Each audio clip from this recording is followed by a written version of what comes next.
नमस्कार दोस्तों। इस पुस्तक के दूसरे चरण में आपका स्वागत है। हो सकता है कि आप इस पुस्तक के किसी विचार से आप सहमत ना हो, हालांकि कुछ एक जगह पर मैं भी नहीं हूँ। पर हमें कोई भी चीज़ में से कितना और कैसा प्राप्त करना है, ये हमारे ऊपर है। कुछ शब्द है जो हमारी दिल की गहराई को छू जाते हैं, कुछ शब्द कड़वे भी लगते हैं। आखिर हम शब्दों से ही तो जुड़े हुए हैं। हाँ, शब्द। लेकिन जब शब्दों के साथ क्रोध और अहंकार शामिल हो, तब मौन रहे। महाभारत का युद्ध भी द्रौपदी के एक अहंकार से भरे वाक्य के कारण हुआ था। चलिए हम आत्मसंयम रखें, मौन रखें, हर रोज 1 घंटा, हर सोमवार, हर श्रावण मास में। मौन एक सत्ता है। जो दूसरों पर सत्ता चाहता हो, उसे पहले मौन रखना चाहिए। मौन रहकर शत्रु के अज्ञात योजनाओं का सामना करने की शक्ति रखने वाला ही सच्चा सेनानायक होता है। हमारी जबान सेवक के तौर पर उत्तम है, पर स्वामी के तौर पर कठोर है। जबान पर लगाम लगाना सीख ले। अगर आपके अंदर क्रोध पैदा होता है तो मौन रहिए। अगर मौन भी ना रह पाओ तो उस जगह को छोड़ दो। एक इंसान की भावना का दमन करने की उसकी शक्ति से ही उसके ताकतवर होने का प्रमाण मिलता है। पुरजोर अपमान के बाद सिर्फ फीके हुए कांपते होठ को दबाकर शांतिपूर्वक जवाब देने वाला इंसान आपने देखा है क्या? अगर हाँ, तो वही आत्मसंयमी है। जो इंसान नीच मश्करी, निंदापूर्ण शब्द और तोहमत और तिरस्कार के बीच रहकर भी मौन रह सकता हो, वही महावीर पुरुष कहलाता है।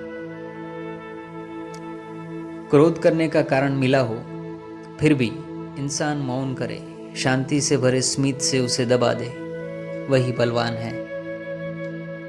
दिमाग की शक्ति हो, ये बड़ी बात है, पर उसे अंकुश में रखना उससे भी बड़ी बात है।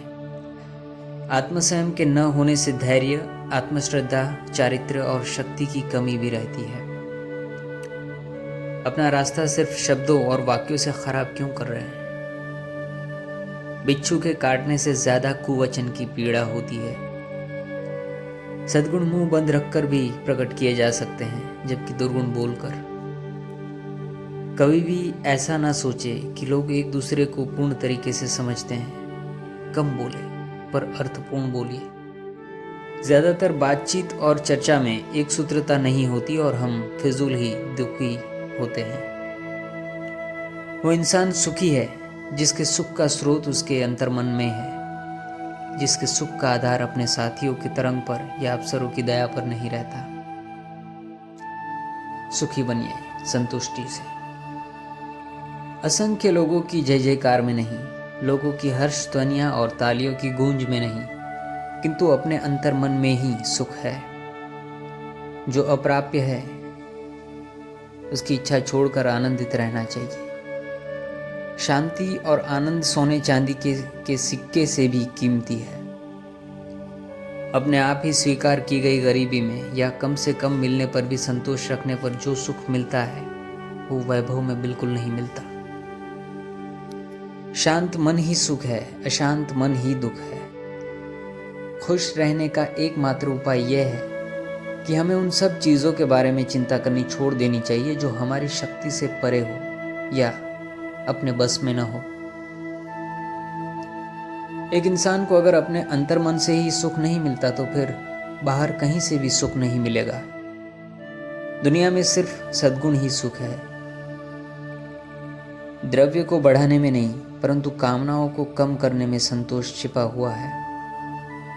मिठाई में उतना ही घी डालो कि जितना खा सको। उसी तरह दौलत उतनी तेजी से और उतनी मात्रा में मत कमाओ कि उसे भोग ही ना सको। आज्ञाकारी पुत्र, प्रिय वचन बोलती पत्नी, माहवार अच्छी तनख्वाह और निरोगी शरीर, इस लोक में यही मुख्य 4 सुख है। संतोषी मन और प्रसन्न चेहरा देवलोक का सुख है। आप जो हो उससे ज्यादा उदार और दयालु बने और आप ज्यादा सुखी बनेंगे। बकरी जब बै बै करती है तो थोड़ा खुराक गवा देती है। वैसे ही जब हम खिन्न हो जाते हैं तब सुख गंवा देते हैं। संतोष से प्राप्त सुख तो हमारे अंतर्मन में ही रहता है। कर्तव्य का पालन करने में सुख है। जब जब भी हम निस्वार्थ भाव से कर्तव्य पालन करते हैं, तब तब हमारी आत्मा सुख का कुछ अंश जरूर प्राप्त करती है। जो इंसान दुष्कार्य करता है उसे मृत्यु नजदीक आती है। अगर आप दूसरों के लिए अच्छे हैं तो आप अपने आप के लिए तो बहुत ही अच्छे हैं। संतोषी इंसान ही समृद्धि से भरपूर है। संतोष ही सुख और शांति है। इसके बिना जीवन व्यर्थ है। सच्चा सुख इच्छा और तृप्ति में नहीं पर संतोष में है। दूसरे लोगों का सुख देकर उनकी ईर्ष्या करने में और असंतोषी रहने में ही संसार के 50% लोग अप्रसन्न रहते हैं। मतलब दुख का कारण ईर्ष्या और असंतोष है। ये दो मनुष्य के सबसे बड़े दुश्मन हैं। समृद्धि में पैसों के लिए जिंदगी को बर्बाद कर दे तो फिर बर्बाद की गई जिंदगी को पैसों की अहमियत नहीं मिलती। जरूरत कम हो और उसका आधार भी खुद पर हो, उससे बेहतर क्या हो सकता है। उदार और संतोषी मन से बेहतर कुछ नहीं है।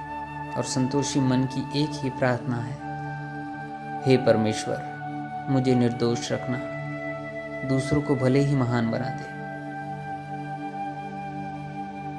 अगर आप शांत चित्त से सोचेंगे तो आप समझ पाएंगे कि आपने पैसा कमाने के अलावा या समाज में इज्जत का ब्यूगल बजाने के सिवा परिवार के छोटे या बड़े शख्स के प्रश्नों के बारे में कभी सोचा ही नहीं।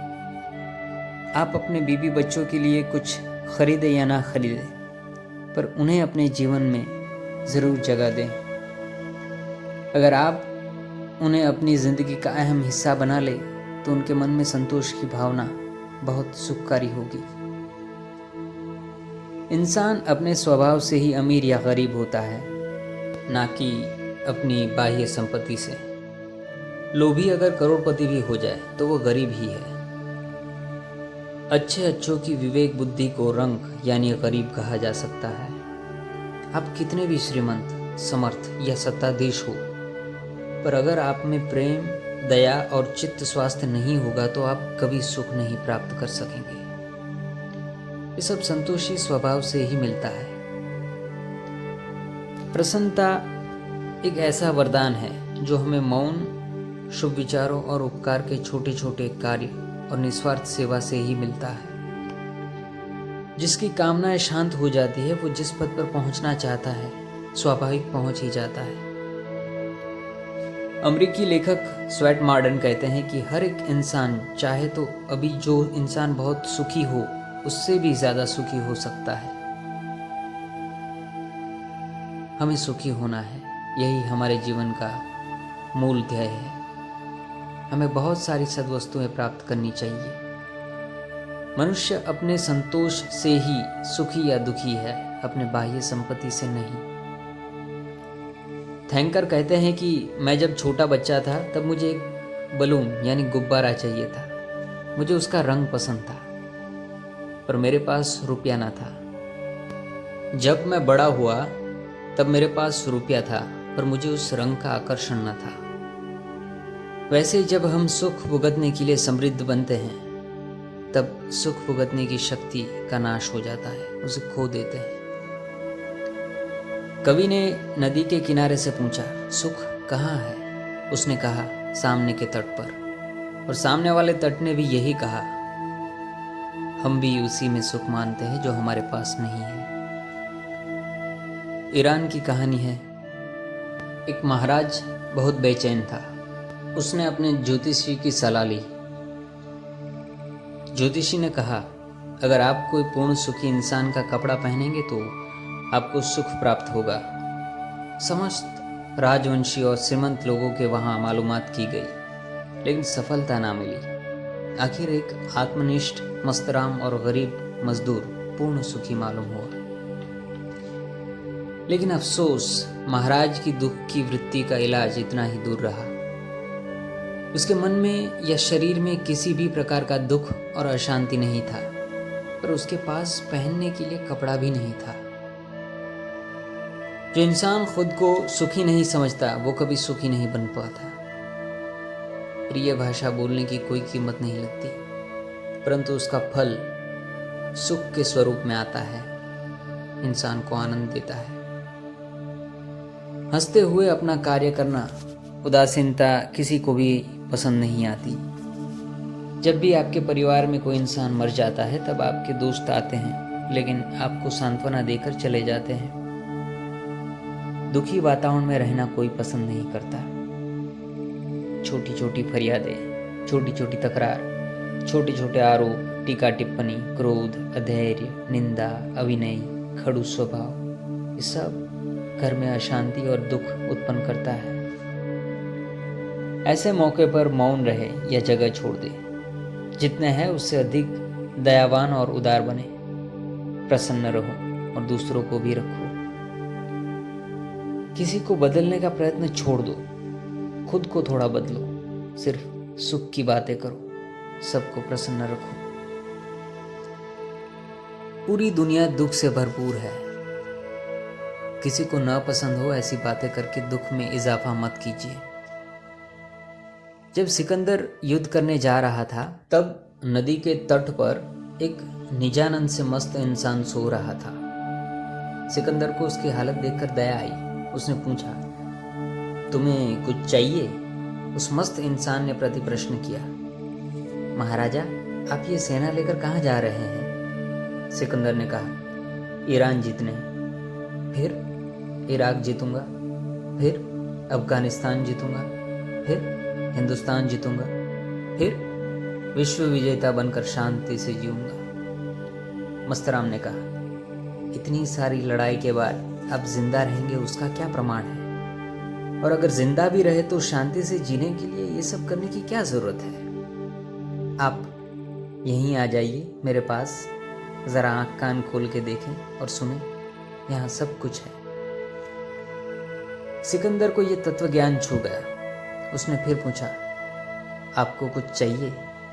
मस्तराम ने कहा, हाँ, अगर आप अपना हाथ जरा हटा ले तो इस सर्दी के मौसम में मुझे थोड़ा सूर्य का प्रकाश मिल जाए। सुख कहाँ है? कम से कम जरूरतों में संतोष पाने में ही सुख है। एक मुसाफिर रेगिस्तान में भटक गया। बहुत दिनों तक घूमने के बाद आंधी, गर्मी और थकान से परेशान होकर भी रेगिस्तान पार कर गया। इस मुसाफिर को मिलने एक पत्रकार आया और पूछा, ये सब दुखों के बीच क्या आपको कभी सुख का अनुभव हुआ? मुसाफिर ने कहा, ये सब परेशानी के बीच मुझे एक दिन पानी न मिला।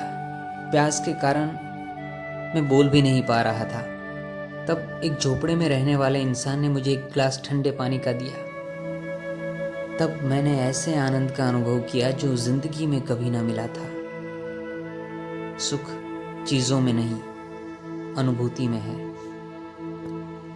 कोई भी चीज आपको कितना सुख दे पाएगी उसका आधार आपकी संतोष पाने की क्षमता पर टिका हुआ है।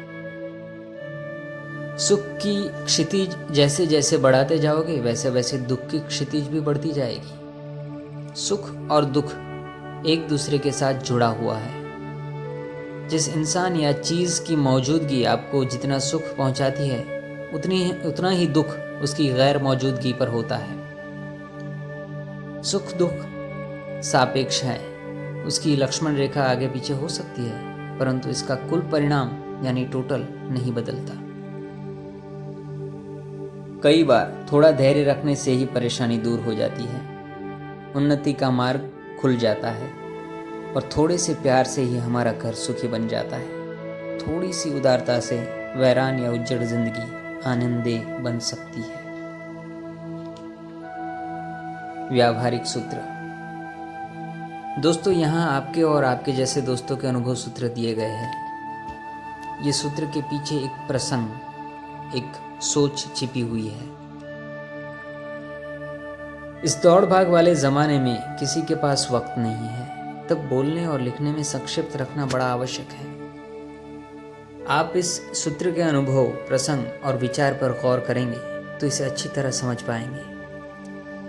इसमें से बहुत सी बातें अपनी लगेगी, दूसरों के अनुभव भी जीवन में याद रह जाते हैं। अगर कारगर हो जाए तो एक सूत्र की कीमत कितनी होगी, आप अपने अनुभव से तय करना। दूसरों के अनुभव से सीखने वाला बुद्धिशाली होता है। अगर इंसान को समूह में शांति से रहना हो तो समाधान की वृत्ति रखनी होगी। दुनिया में सब लोग एक जैसे हो ऐसा तो कभी ना हुआ है और ना कभी होगा। घर में, बिजनेस में, समाज में अलग अलग वृत्ति के लोगों के साथ काम करना होगा। तब तुलसीदास की ये पंक्तियां याद रखनी पड़ेगी। तुलसी इस संसार में भांति भांति के लोग, सबसे हिलमिल चलिए नदी नाव संजोग। किसी के पास ज्यादा की अपेक्षा नहीं रखनी चाहिए। अगर अपेक्षा नहीं रखोगे तो पछताना नहीं पड़ेगा, दुखी नहीं होना पड़ेगा।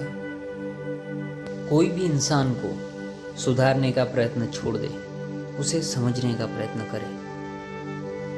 तुलसीदास को दूसरी बार भी याद कर लेते हैं। जैसी जिसकी होत है वैसी देत बताई, तुलसी बुरा न मानिए अधिक कहाँ से लाए। जिसका मकान, धन और इंसान अपने घर का हो, उसका व्यवसाय तरक्की करेगा। व्यापार या व्यवहार में टिड्डी के माफक एक पैर जमाए बिना दूसरा पैर नहीं उठाए। व्यापार में सफल होना हो तो ग्राहक को न्याय देकर ही लाभ लेना होगा। मीठे संबंधों की कीमत पर कुछ पाने की आशा ना रखें। पैसे सब कमाते हैं, पर जो व्यापार में ग्राहक का संतोष कमाए वही सच्ची कमाई है। हंस जैसे सरोवर को छोड़ जाते हैं, वैसे लक्ष्मी चंचल चित्त वालों और मूर्ख और इंद्रियों के दास को छोड़ के चली जाती है। लक्ष्मी मंगल कार्य करने से पैदा होती है, प्रौढ़ता से बढ़ती है, बुद्धिमत्ता से और बढ़ती है, मजबूत होती है और संयम से स्थिर होती है। ज्यादा बोलना लक्ष्मी को आने से रोकता है। क्रोध लक्ष्मी का नाश करता है। पैसा कमाना सीख जाओ, वो सरल है, पर उसका उपयोग करना सीखना कठिन है। क्षमा संपत्ति का मूल है। जिससे हक से जब जरूरत पड़े द्रव्य न ले सके, जहाँ पे हंसकर कोई आदर न दे, जिसके उद्दत तेज से हम दब जाए, ऐसे व्यक्ति के घर कभी न जाए, ना ही उन्हें द्रव्य दे। दुष्ट, बदमाश, पाखंडी के साथ संबंध ना रखें। अगर हमारे जरिए किसी का काम हो सके तो ईश्वर की इच्छा होगी तो होगा, ऐसा कहो। इसलिए अगर निष्फल भी हो जाओ तो कोई दोष ना लगे। अगर संबंधी से मनमुटाव हो तो उनसे दूर जाओ, पर उनका बुरा मत चाहो और दुश्मनी का कारण मत दो। जिस घर में संघर्ष हो, कलेश हो, वहां ना रहे। तो आज के लिए सिर्फ इतना।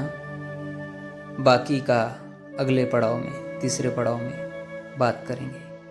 धन्यवाद।